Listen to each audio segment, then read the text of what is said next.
निकदेम, योहान 3:1-17.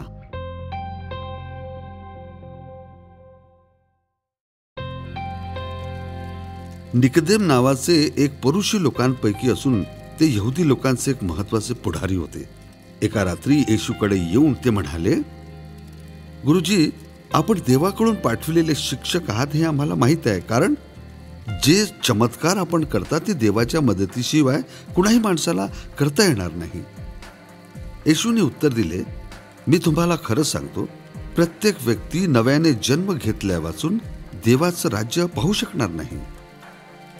निकदेमाने विचारले, एखाद्या म्हाताऱ्या माणसाचा आपल्या आईच्या उदरात परत जाऊन दुसऱ्यांदा जन्म कसा होणार?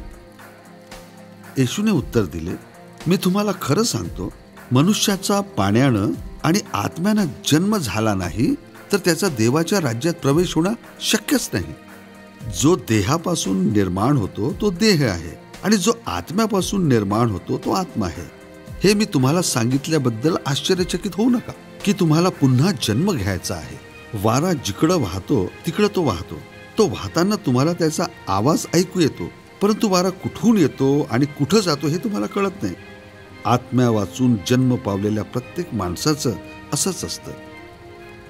निकदेमानं त्यांना विचारले, हे कसं शक्य आहे? येशूने उत्तर दिले, आपण इस्रायलाचे गुरु आहात, तरी या गोष्टी कळत नाहीत काय? मी तुम्हाला खचित सांगतो की आम्हाला जे माहीत आहे त्याविषयी आम्ही बोलतो आणि जे पाहिलं त्याविषयी आम्ही सांगतो, परंतु आम्ही जे सांगतो ते तुम्ही लोक मानत नाहीत. मी तुम्हाला जगाविषयी सांगितलं तर माझ्यावर विश्वास बसत नाही. जर मी तुम्हाला स्वर्गाविषयी सांगितलं तर तुम्ही विश्वास कसा ठेवाल? मनुष्याचा पुत्र स्वर्गातून उतरला आणि त्याच्याशिवाय कोणीच स्वर्गात पोहोचला नाही, म्हणजेच मनुष्याचा पुत्र.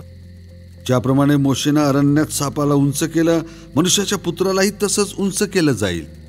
जो कोणी त्याचवर विश्वास ठेवेल त्याला अनंत काळचं जीवन मिळेल. देवाने जगावर एवढी प्रीती केली की त्याने आपला एकुलता एक पुत्र दिला. जो कोणी त्याचवर विश्वास ठेवेल त्याचा नाश होऊ नये तर त्याला अनंत काळचं जीवन मिळेल. देवाने आपला पुत्र जगाचा न्याय करण्यासाठी नाही तर जगाचं तारण व्हावं यासाठी पाठविले.